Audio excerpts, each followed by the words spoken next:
Di arc Marineford, kita melihat sendiri bagaimana Kurohige berhasil mengguncang dunia dengan dia yang memiliki buah iblis kedua. Dan tentu saja hal ini membuat Kurohige juga menjadi salah satu karakter terkuat yang ada di serial One Piece ini.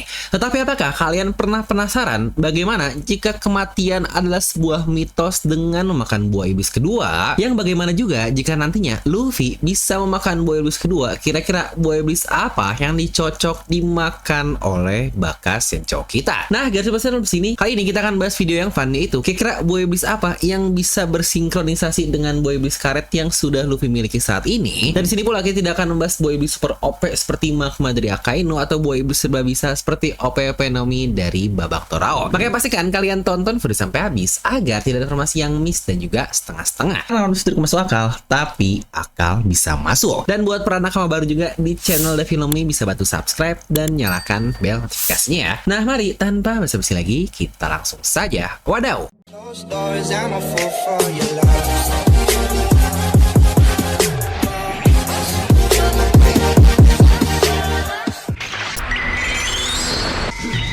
Oke, mari kita akan mulai dulu nih dengan buah iblis pertama dan kita langsung saja masuk ke Doku Nomi alias buah iblis racun. Di mana buah iblis ini sekarang dimakan oleh mantan chief dari Impel Down yaitu Magellan. Salah satu karakter super kuat yang sejujurnya kita bahkan belum pernah melihat dia kalah seperti apa. Yang bahkan banyak tahanan hebat juga di Impel Down seperti Jinbei, Ivankov, Crocodile. Mereka tidak berani langsung satu lawan satu melawan dirinya dan bahkan fokus untuk kabur. Tetapi kita juga ketahui kan, invasi dari Kurohige yang banyak membebaskan tahanan level 6 akhirnya di situ Magellan dikatakan dalam keadaan kritis karena ya wajarlah dia dikeroyok oleh orang-orang selevel 6 yang pastinya sangat kuat sekali. Dan buat yang lupa, Doku Nomi adalah buah iblis paramesia yang membuatnya dapat menciptakan racun. Ingat ya, crit di mana dia menciptakan, dia pun akhirnya bisa melapisi tubuhnya dengan racun, membuat berbagai jenis racun yang ada.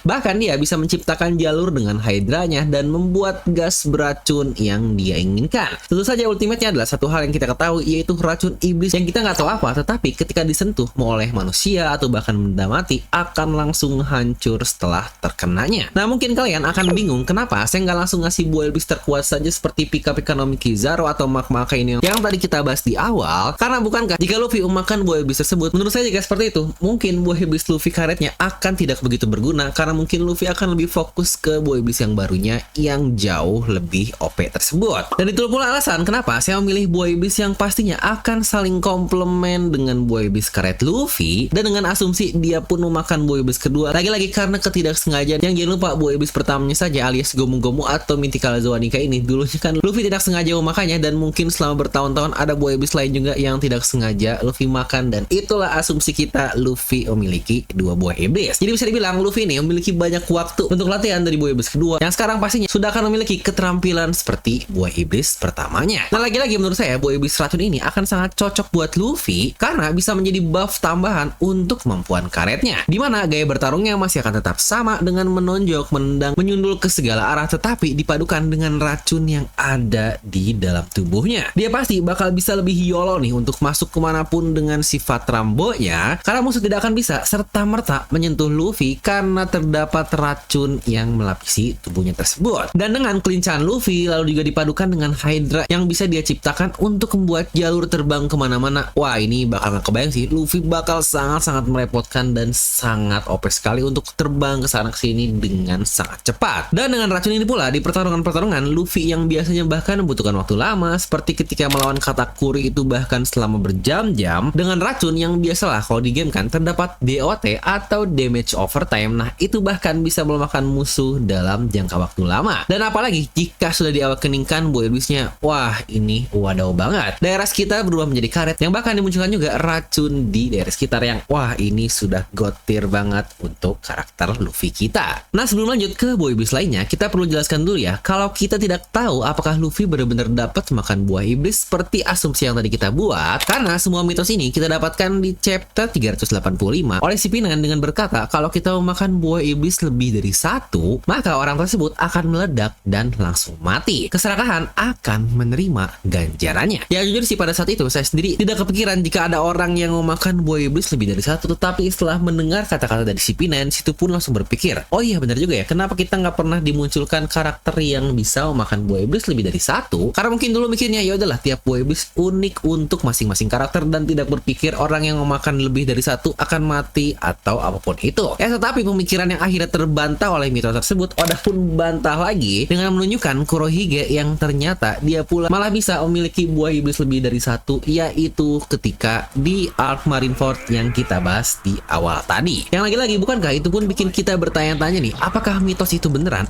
atau cuma untuk nakut-nakutin doang? Yang hal ini pun sebenarnya bisa dibantah ya, karena banyak sekali kata-kata yang bilang kalau tubuh Teach itu aneh atau tidak normal, atau ada juga yang berkata kalau itu adalah kemampuan spesial dari Yami-Yami yang dimiliki oleh Teach tersebut. Yang ini pun kita masih belum tahu. Yang lagi-lagi kita masih berasumsi di bagian sini. Nah, kita kembali ke Luffy lagi. Kita akan memberikan buah iblis kedua lain yang menurut saya cukup cocok untuknya, dan itu adalah buah iblis dari Our Lord kita, yaitu Bara-Bara Nomi milik Lord Buggy. Nah, mungkin buat yang bingung alasannya, yuk kita coba kembali lagi ketika di momen Marineford saat Luffy melawan Mihawk, dan ketika mau dihajar di situ bahkan dia melempar Buggy yang akhirnya terpotong menjadi bagian-bagian yang sangat kecil. Yang jika Luffy punya kemampuan untuk menghindari berbagai jenis serangan dari senjata tajam, bukankah itu akan membuatnya menjadi immune dari segala jenis serangan? Toh jangan lupa sepanjang cerita Luffy paling banyak terluka oleh serangan-serangan tusukan senjata tajam seperti tusukan Katakuri lah atau Crocodile lah, dan dengan kemampuan Buggy, tubuh karetnya akan menjadi lebih kuat atau bahkan immune dari senjata tajam, dan bahkan tubuh karetnya Luffy pula memiliki ketahanan yang luar biasa dari serangan-serangan biasa seperti tonjokan atau hal-hal fisik yang langsung seperti itu. Jadi combo antara tubuh karet dan tubuh bara-bara yang tidak bisa ditebas akhirnya dapat Luffy miliki. Dan selain itu pula, kemampuan terbang dari bara-bara nom ini akan sangat berguna terutama untuk Luffy yang tubuhnya karet dapat memanjang, atau dalam kata lain, jangkauannya pasti akan menjadi sangat besar. Dia pula bisa menyerang dari berbagai area dengan tubuhnya yang terbang kemana-mana seperti itu. Yang sejujurnya buah iblis bara-bara nom ini adalah buah iblis yang sangat OP kalau memang per part dari bagian tubuhnya bisa digunakan dengan sangat baik. Lalu buah iblis lain yang akan menjadi regen luar biasa buat Luffy menurut saya adalah buah iblis Kuku Nomi yang dimakan oleh Streusen. Ya benar, berapa kali coba kita melihat Luffy bertarung cukup lama dan dia selalu dalam keadaan lapar. Nah, buah iblis ini akan menjadi solusi bagi Luffy yang selalu kebingungan untuk makan di saat dia dalam keadaan capek. Karena banyak hal terjadinya, ya Luffy kecapean lah, cuma butuh makanan dikit yang mungkin adanya asupan apapun saja, tidak perlu yang nikmat, yang penting bisa dia makan. Ya sama seperti yang paling baru ketika di Egghead dia capek habis ke mode Gear 5-nya, makan makanan yang ada saja dari Drogi dan Brogy, tubuhnya kembali dalam keadaan normal. Namun tetap sih menurut saya terdapat satu buah iblis yang paling gila dan paling OP yang akan dimakan oleh Luffy, dan itu adalah buah iblis yang dimakan oleh nakamanya sendiri alias tante kesayangan kita, yaitu Robin Chuan. Ya benar, dengan kemampuan ini Luffy dapat menciptakan serangan dengan unlimited dari buah iblis Hana Haranomi tersebut, dimana dengan tangan karet yang Luffy miliki, dan bahkan dia pun bisa ciptakan di daerah manapun yang dia inginkan, bahkan langsung di tubuh musuh, tidak mungkin bagi Luffy untuk dapat tahan lagi. Bayangkan Robin bahkan butuh banyak tangan untuk menyatukan serangannya menjadi cukup besar, dan Luffy yang notabene karet dan bisa memanjang bukankah akan jauh lebih fleksibel untuk pergerakan tangannya. Apalagi di mode Gear 5 yang bisa besar kecil sesuai keinginan Luffy itu pun sangat luar biasa. Dan jangan lupa haki pula bisa dipadukan dalam tiap serangannya, yang tentu saja ini akan menjadi ultimate power untuk banyak mengalahkan musuh kelas tinggi. Bayangkan serangan-serangan Luffy sekarang di karetnya yang bahkan begitu cepat saja sudah membuat banyak musuhnya kesulitan. Nah ini dengan dia yang bisa menciptakan banyak tubuh tambahan di daerah-daerah sekitarnya, mau tangan, serangan, kaki, apapun itu, bukankah ini bahkan bisa menjadi sangat overpower? Yang bukankah kemampuan ini pula bisa membuat Luffy menciptakan Bunshin dari dirinya sendiri? Ya lagi-lagi tetapi kelemahan dari user pemakan Hana Haranomi, dia bisa kesakitan kalau objeknya diserang, tetapi lagi-lagi untuk case dari Luffy, dia ini bergerak sangat cepat dan memiliki future sight juga nih untuk melihat masa depan apa yang akan terjadi. Jadi menurut saya ini menjadi buah iblis yang sangat cocok dimakan oleh kapten kita. Tetapi kira-kira kalau menurut kalian sendiri, kalian lebih suka buah iblis apa yang dimakan oleh Luffy, dan atau kalian punya opsi sendiri, bisa langsung tuliskan pendapat kalian di kolom komentar. Nah jadi itulah satu video singkat kali ini yang memang untuk have fun aja, kira-kira Luffy kalau makan buah iblis kedua dan dipadukan dengan buah iblis karetnya adalah buah iblis cocok yang mana, dan menurut saya channel Filmi adalah yang bisa kalian tonton di video ini. Dan lagi-lagi seperti biasa saya mau berterima kasih juga buat kalian yang sudah support channel Filmi secara langsung, terutama buat para membership seperti Private User, Haki User, dan Will of the ini. Dan lagi-lagi semoga kalian terhibur dengan video ini. Like aja kalian suka, dislike aja kalian suka, jangan lupa untuk subscribe dan juga share teman kalian. Gue Cuma pamit, and I'll see you guys next time.